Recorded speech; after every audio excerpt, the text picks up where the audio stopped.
Nah ini guys, sekarang kita ada di pasar burung Solo. Ya, mari kita lihat apa yang ada di dalamnya. Mestinya burung ya. Tapi apakah mereka jualan burung apa lagi? Emprit. Emprit. Oke, kita lihat. Ada ayam, bebek. Mana bebek? Itu bebek. Ini bebek. Halo. Nah, ini ada bebek. Ada bebek. Wah. Hamster. Hamster mau ndak? Berani kamu pegang? Pegang berani, murah kok, sama kandangnya cuma 50. Oh. Isinya 2 pasir pakan. Oh. Mau ndak? Kelinci wonten, Bu.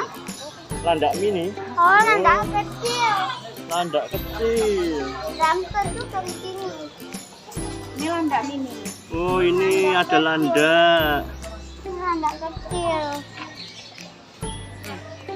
Kulitnya keras apa enggak nih? Ndak. Belakang. Wah. Jadi ini yang namanya gagak nih, burung the crow ya.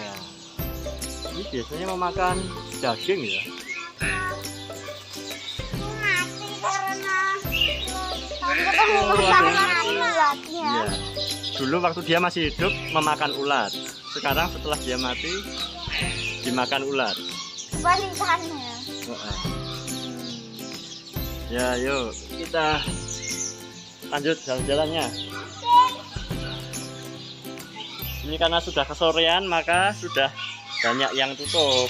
Katanya lihat ayam besar tadi. Wah, ayamnya besar.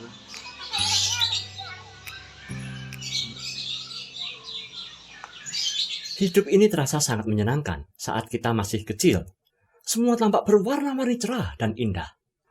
Namun seiring dengan bertambahnya usia saat kita beranjak dewasa, hidup kita semakin bertambah kompleks, semakin terasa rumit dan sulit. Bahkan, setelah Anda menjalani hidup sekian puluh tahun lamanya, akhirnya Anda mendapati banyak momen yang Anda sesali dalam hidup Anda. Momen di mana Anda masih juga gagal, sekalipun Anda sudah berusaha dengan keras. Momen di mana cinta kita bertepuk sebelah tangan, atau momen di mana sahabat kita mengkhianati kita. Momen di mana orang yang kita kasihi mati meninggalkan kita. Dari momen yang kecil hingga yang besar, hidup terasa semakin kompleks, semakin buram, tak terkalibrasi. Semakin salah arah, semakin bertambah sulit dan tak sesuai dengan harapan kita. Mengapa hidup ini terasa lebih menyenangkan dan lebih indah, serta mudah saat kita masih kecil? Dan menjadi semakin bertambah kompleks, bertambah sulit seiring dengan bertambahnya usia kita. Benarkah hidup ini sebenarnya mudah? Namun, kita sendirilah yang membuatnya semakin bertambah susah. Atau, kemungkinan yang kedua, sebenarnya by default atau sudah dari sononya, hidup ini didesain memang akan semakin bertambah sulit. Seperti halnya kita memainkan games dari level yang kesulitannya sangat mudah menjadi medium dan akan bertambah susah seiring dengan bertambahnya usia kita. Atau yang ketiga, hidup ini sebenarnya memang adalah hidup yang susah. Hanya saja kita nggak menyadari sewaktu kita masih kecil dulu. Sekarang saat Anda dewasa, Anda baru menyadari dan berhadapan dengan realita. Realita yang kita hadapi sehari-hari sebenarnya bukanlah keadaan yang seutuhnya.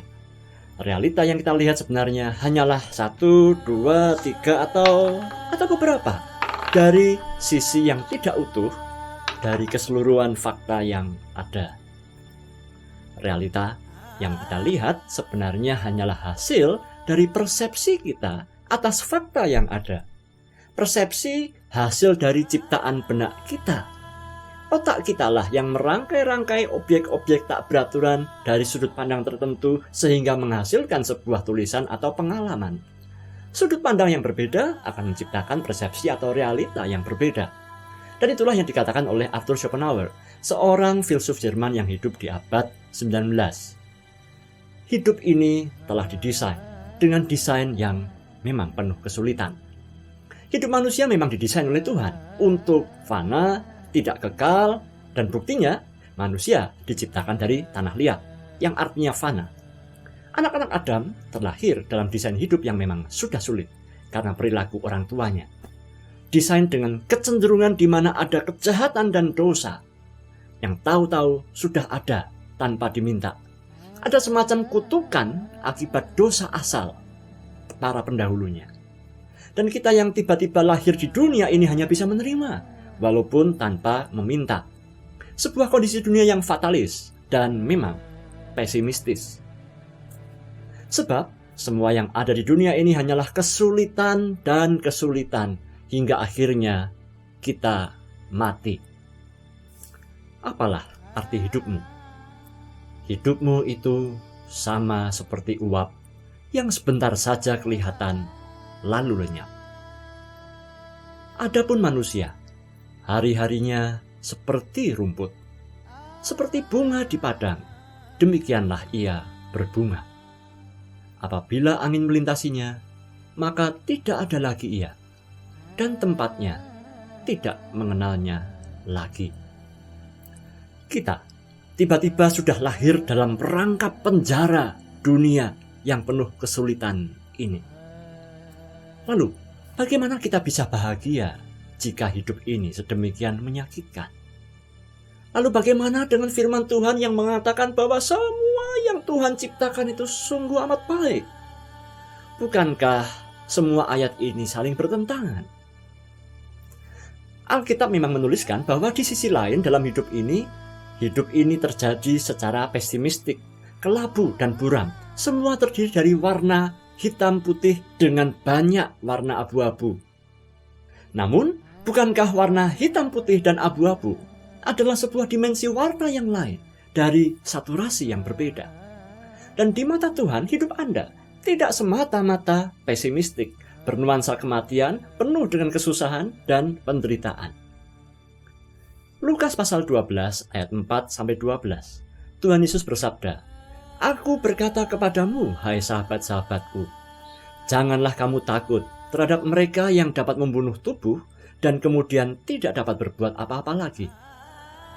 Memang tubuh itu fana. Lalu, aku akan menunjukkan kepada kamu, siapakah yang harus kamu takuti.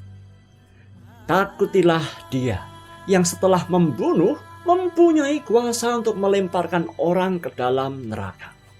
Aku berkata kepadamu, takutilah Dia. Dalam ayat yang kelima ini, rasa-rasanya sang Bapa kok diperkenalkan oleh Tuhan Yesus sebagai pribadi yang penuh kuasa, yang overpower, bahkan cenderung optimistik dan penuh aura kematian ya. Tapi ayat yang ke-6, mari kita lanjutkan. Bukankah burung pipit dijual 5 ekor, 2 duit? Sungguh pun demikian tak seekor pun daripadanya yang dilupakan Allah. Bahkan rambut kepalamu pun terhitung semuanya. Karena itu janganlah takut, karena kamu lebih berharga daripada banyak burung pipit. Aku berkata kepadamu, setiap orang yang mengakui aku di depan manusia, Anak manusia juga akan mengakui Dia di depan malaikat-malaikat Allah. Tetapi barang siapa menyangkal aku di depan manusia, ia akan disangkal di depan malaikat-malaikat Allah. Setiap orang yang mengatakan sesuatu melawan anak manusia, ia akan diampuni. Tetapi barang siapa yang menghujat Roh Kudus, ia tidak akan diampuni. Dan apabila orang menghadapkan kamu pada majelis-majelis atau pada pemerintah-pemerintah dan penguasa-penguasa, janganlah kamu khawatir bagaimana dan apa yang harus kamu katakan untuk membela dirimu. Sebab pada saat itu juga Roh Kudus akan mengajarkan kamu apa yang harus kamu katakan. Untuk burung emprit yang harganya cuma 5 ekor, 2 duit, Allah Bapa saja memelihara.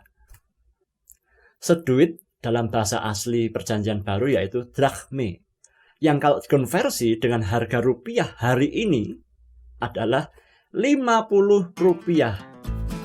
Murah banget ya. Jadi 2 duit itu berarti cuma 100 rupiah. Dapat 5 burung. Bayangkan, murah sekali.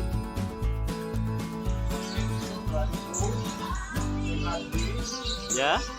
Tadi 5.000. Oh, 1 5.000. Ya. Kalau beras Jepang itu sampai 200. Wow, jadi harganya 2.000 sampai 5.000 rupiah.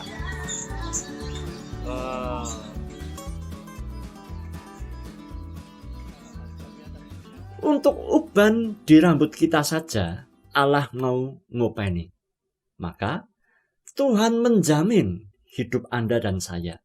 Jadi janganlah takut untuk menjalani kesulitan hidup di dunia ini. Semua itu sudah ditanggung oleh Bapa yang di surga. Memang mumet, ya mumet. Bingung kadang-kadang. Tapi janganlah kamu khawatir. Bagaimana dan apa yang harus kamu katakan untuk membela dirimu. Sebab pada saat itu juga Roh Kudus akan mengajarkan kamu apa yang harus kamu katakan. Lebih lanjut, Schopenhauer berkata, dengan pernah menjadi seorang yang pesimistik, maka kita baru bisa paham betapa bersyukurnya kita menjadi orang yang punya harapan, menjadi orang yang mengecap optimisme.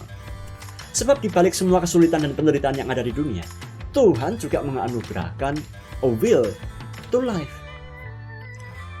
Kehendak yang kuat untuk hidup bahagia. Sebagai counterbalance atas kesulitan yang kita miliki. Maka nikmatilah jika ada bonus-bonus kebahagiaan dari Tuhan selagi Anda hidup di dunia ini.